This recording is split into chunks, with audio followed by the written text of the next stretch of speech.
नमस्कार दोस्तों। देखिए, आज की इस वीडियो में मैं बात करने वाला हूँ रिजर्वेशन के बारे में। हम जानेंगे इसकी हिस्ट्री क्या थी, हम जानेंगे इसके प्रेजेंट में क्या हो रहा है, हम जानेंगे कि इसके बारे में क्या क्रिटिसिज्म है, और हम जानेंगे कि इसका क्या सोल्यूशन हो सकता है प्रैक्टिकल, जो इक्वालिटी के और ज़्यादा नज़दीक हो।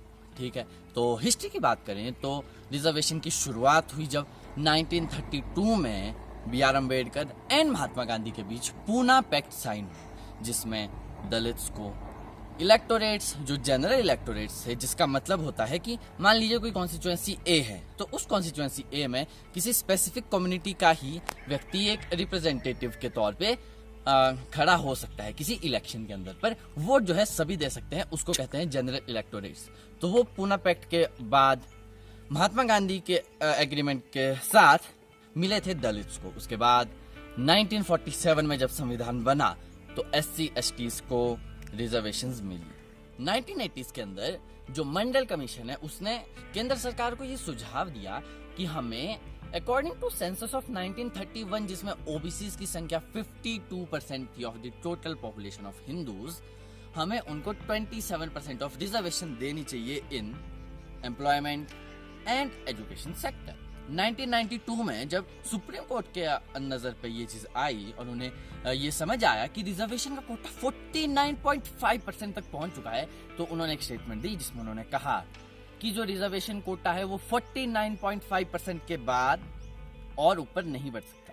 मतलब 50% मैक्स लिमिट है, उससे आगे रिजर्वेशन कोटा नहीं बढ़ सकता। बट 2019 में सुप्रीम कोर्ट ने EWS की रिजर्वेशन को समर्थन दिया। EWS जनरल कैटेगरी के इकोनॉमिक वीकर सेक्शन को 10% reservation in government jobs and government education में दिया गया। इसके बाद प्रेजेंट में रिजर्वेशन का कोटा है 59.5%। हमारे पास कर्नाटक एक पहला प्रदेश है इंडिया का जो ट्रांसजेंडर्स को 1% रिजर्वेशन देता है गवर्नमेंट सेक्टर में एम्प्लॉयमेंट के लिए। हमारे पास गुजरात है और आंध्र प्रदेश है जो 32% रिजर्वेशन देते हैं विमेन को ऑन द गवर्नमेंट जॉब्स। हमारे पास केरला एंड आंध्र प्रदेश हैं जो रिजर्वेशन देते हैं on the basis of their religion, on the basis of someone's religion. ठीक है, तो ये तो बात होगी कि हिस्ट्री में क्या था, ये तो बात होगी प्रेजेंट में क्या है। अब बात करते हैं कुछ क्रिटिसिज्म्स के बारे में। तो जो पहला आर्गुमेंट दिया जाता है वो ये है कि देखिए, ये जो टूल है 76 साल से लागू हुआ, पर इसने कुछ खास किया नहीं। जो हालात थे वहीं के वहीं हैं, सुधरे नहीं हैं। तो बुद्धिजीवी लोग क्या कहते हैं?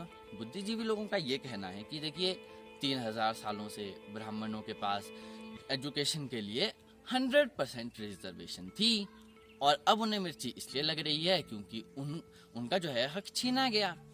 उन्हें लगता है कि उनका हक छीना जा रहा है, पर रियलिटी क्या है कि वो हक जो है इक्वली डिवाइड किया जा रहा है। और दूसरी बात ये है कि ऐसा नहीं है कि कुछ फर्क नहीं पड़ा है। कुछ लोअर लेवल्स पे रिप्रेजेंटेशन बढ़ी है, पॉलिटिकल लेवल पे रिप्रेजेंटेशन बढ़ी है। दूसरा आर्गुमेंट ये दिया जाता है कि जो ये है ये एंटी इक्वालिटी है, रिजर्वेशन को एंटी इक्वालिटी बोला जा रहा है अकॉर्डिंग टू आवर कॉन्स्टिट्यूशन, जिसमें इक्वालिटी की बात की गई है। इसमें बुद्धिजीवी लोग का काउंटर आर्गुमेंट क्या है? वो कहते हैं कि जिन्होंने जातिगत हिंसा की, जिन्होंने जातिगत भेदभाव किया, जिन्होंने जातिगत छुआछूत की, उनके पास नैतिकता से ये अधिकार नहीं है कि वो इक्वालिटी और अनइक्वालिटी की बात करें। और जो इम्प्रूवमेंट चाहते हैं उन्हें सबसे पहले ये जातिगत भेदभाव बंद करना चाहिए और फिर मुंह उठा के ये बोलना चाहिए कि ये चीज़ बंद करो। क्योंकि अभी जो है तराजू ऐसा समझा जाता है कि एक तरफ 5 किलो है और दूसरी तरफ भी 5 किलो है, पर तराजू है क्या कि एक तरफ तो 5 किलो है और एक तरफ 200 किलो है।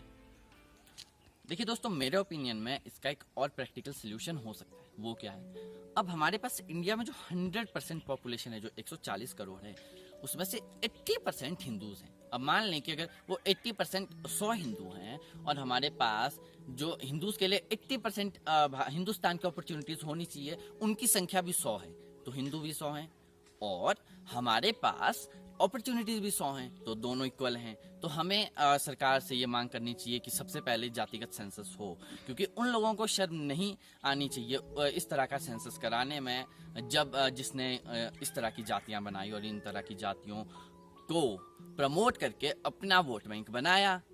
तो इस सेंसस के बाद हम एक डाटा उठाएंगे जो मैं अभी रिप्रेजेंट कर रहा हूँ 1931 के सेंसस का।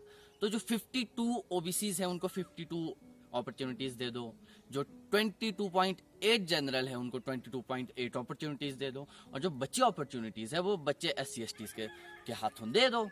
तो इस तरह से इक्वालिटी के साथ इस चीज का समाधान निकल गया। अंत में मैं कहना चाहूंगा कि रिजर्वेशन इंपॉर्टेंट है। ये सोल्यूशन जो है मेरे ओपिनियन के अकॉर्डिंग था, आपका ओपिनियन कुछ और हो सकता है, आप कमेंट में बता सकते हैं। और ये था इस वीडियो का अंत। आपको अच्छी लगी हो तो लाइक शेयर कमेंट जो होता है शेयर वगैरह कर सकते हैं।